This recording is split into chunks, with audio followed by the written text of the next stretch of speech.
Coming up on the Northwestern News Report. Occupy NATO. Students from Occupy Northwestern joined thousands of NATO protesters in Chicago's Loop. Talking race, NNN hears conflicting viewpoints about how the university should address diversity.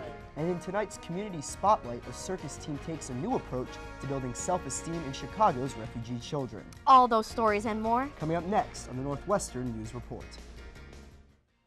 The following program is made possible by the McCormick Tribune Foundation, the Madeline and Richard Halpern Gift Fund, and the Gifts and Grants Committee of the Alumni of Northwestern University. Tonight's program originates from the Gary K. Marshall Studio in Evanston. I would say the main goal here is to affect the people that are involved in the protest and raise the level of struggle here, and empower people to realize that they can make a change in the world. Members of Occupy NU joined Chicago's biggest protest against NATO. Hello and welcome to the Northwestern News Report. I'm Alana Altler. And I'm Justin Shecker. Thanks for joining us.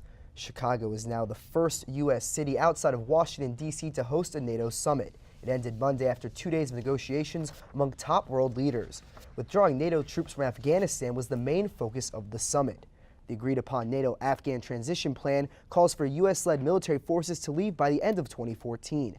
Afghan national forces will then take over security responsibilities. NATO will finance Afghan forces with $4.1 billion a year, as well as advise, train, and assist 350,000 Afghan security forces. Thousands protested outside Chicago's McCormick Place during these negotiations. Though the march to Grant Park was mostly peaceful, it ended with a few violent clashes between protesters and police. NNN's Elizabeth Schulze was in the middle of those protests Sunday. Elizabeth, tell us what it was like down there. Alana, I was among protesters who came from as far away as the Philippines to as close as the dorm across from the studio. Now, last week I introduced you to Occupy NU's Mauricio Maluf. He led a group of Northwestern students to the rally downtown, and here's what he had to say when they arrived. Mauricio and his crew stayed away from the clashes with police, but over the weekend, 6 NATO protesters were charged with felonies, including aggravated battery to a police officer. But Chicago Police Superintendent says he's happy with the results. He says that they were prepared for more protesters than were there. He says the department's discipline and practice kept them ready for the protest on that Sunday and throughout the week. All right, thanks for that report, Elizabeth. Protesters and world leaders alike shared their thoughts about the NATO summit on social media websites. NNN's Catherine Reed followed some active Twitter accounts to see what they had to say. Thanks, Justin. Twitter definitely got a lot of action during the NATO summit. Politicians, activists, and just everyday people all engaged in common discussion online. NATO Secretary General Anders Fogh Rasmussen tweeted his support for the summit every few hours. On Sunday, he said, "We're in Chicago to reaffirm the unbreakable bond between North America and Europe and keep our commitments." Rasmussen also tweeted about supporting the Afghan people, and he praised President Obama for his commitment to NATO. But not everyone was as positive about President Obama's work at the summit. Mitt Romney tweeted, "Barack Obama has sent the message, intentionally or not, that the worth of NATO has diminished in America's eyes." Neither President Obama nor Chicago Mayor Rahm Emanuel contributed to the conversation on Twitter. The public, however, had a lot to say. Statistics from Northwestern's Night News Innovation Lab show that the most popular NATO topic worldwide Monday was protests. Not surprisingly, hashtag NATO was also trending, as well as hashtag No NATO. Guys, back to you. Thanks, Catherine. And while Twitter was busy with NATO news, Facebook made some headlines of its own. The social media giant went public Friday, declaring the biggest tech IPO in history. Now, bidding started at $38 per share. Facebook is the 11th U.S. consumer internet company to go public this year, and it's worth more than 3 times the other 10 combined. But some finance experts say that's a big risk in a turbulent tech industry, especially if Facebook can't hit its target before the next fad comes along. And when you think about how much money they have, what's the world going to be like in 15 years? Do we think this company is still going to be making money, right? Because if we don't, if we think the next technology is coming in 5 years, then this valuation looks very rich. And that's the challenge for them, I think, is how do you keep reinventing to stay ahead? Facebook's IPO did put other tech companies' shares in limbo Friday. Zynga, the maker of popular mobile apps like Words with Friends, fell 11% when Facebook went live. One student group not focused on profits, Northwestern Dance Marathon, announced the Danny Did Foundation as its main beneficiary for 2013. The NU community will raise money and awareness for the organization dedicated to preventing deaths from epilepsy. NUDM is one of the largest student-run philanthropy organizations in the country. They raised more than $1 million for the Be Positive Foundation last year. The Keg of Evanston's fate falls back in city hands after a ruling from the Illinois Liquor Control Commission. The commission ruled that Mayor Elizabeth Tisdall must present official charges and evidence to the Evanston Liquor Board before it will hear the case. The city must also give the Keg a chance to present a formal defense. Mayor Tisdall initially revoked the bar's liquor license in late January. It reopened March 8th pending its appeal. The Keg has since installed ID scanners to help catch fake IDs. Since then, the Evanston Police Department has yet to issue any citations. Still ahead, Chicago is cleaning up the river and moving businesses' bottom lines. We'll explain. I'm Joey Lottrop. When we come back, we'll take a look at this week's 5-day forecast. And in sports, see if the NU women's lacrosse team could earn a trip to their 8th straight Final Four.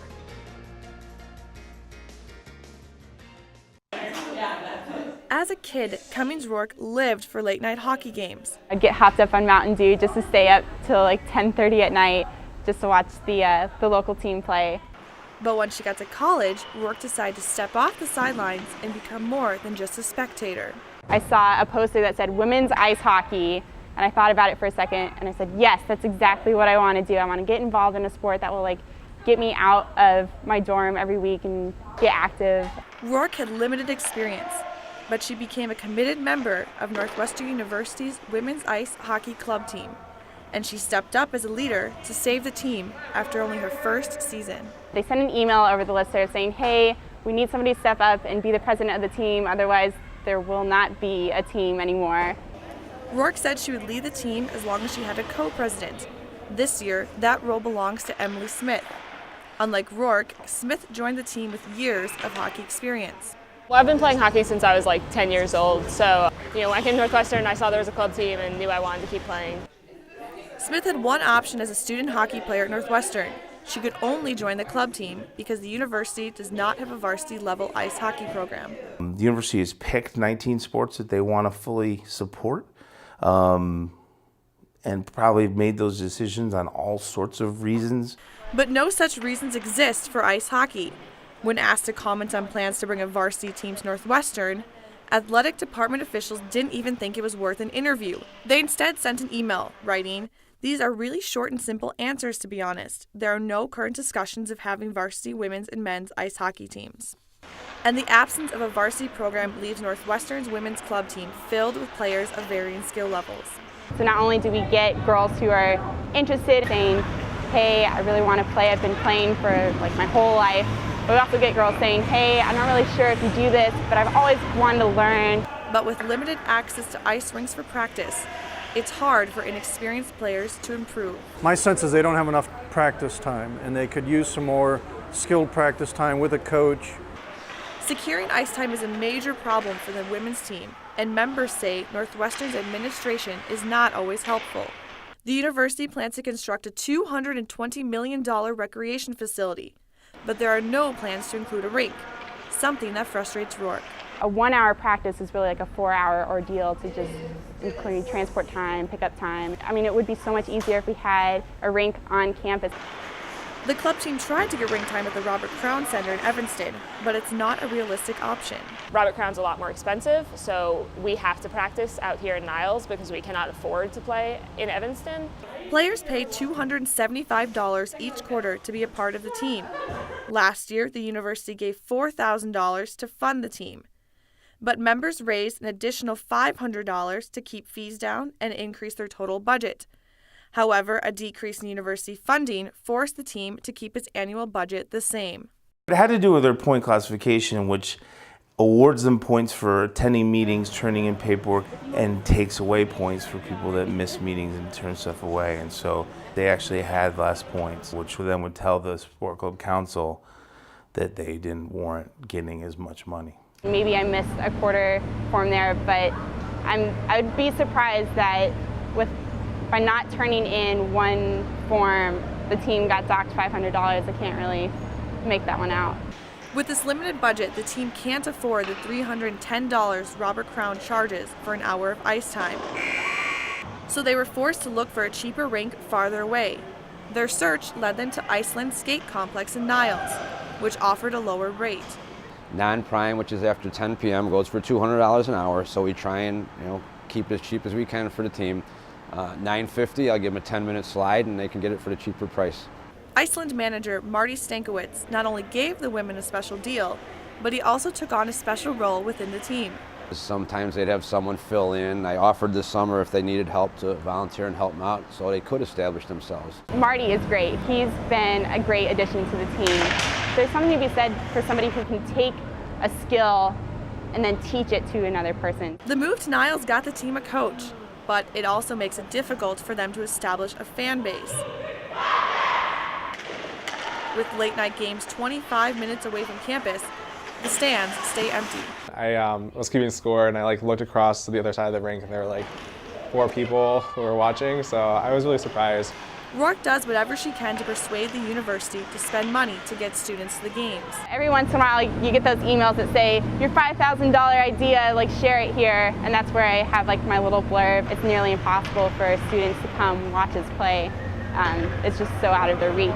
So I have had little ideas here and there, but not creating too many waves. But Hernandez says it's money better spent elsewhere. Honestly, I think that there's a lot more the university uses money towards. As nice as it would be for them to have, a service bringing students out here, there's a lot of issues on campus that we need to address, I think, first. Despite the struggles, Rourke says the team is growing. We've had great numbers, and we've even, this year, we're considering cutting people or having alternatives just because we didn't know what to do with all the people interested in playing. They hope this growth will bring more wins in an effort to attract student attention. This is Allison Byers reporting for the Northwestern News Network.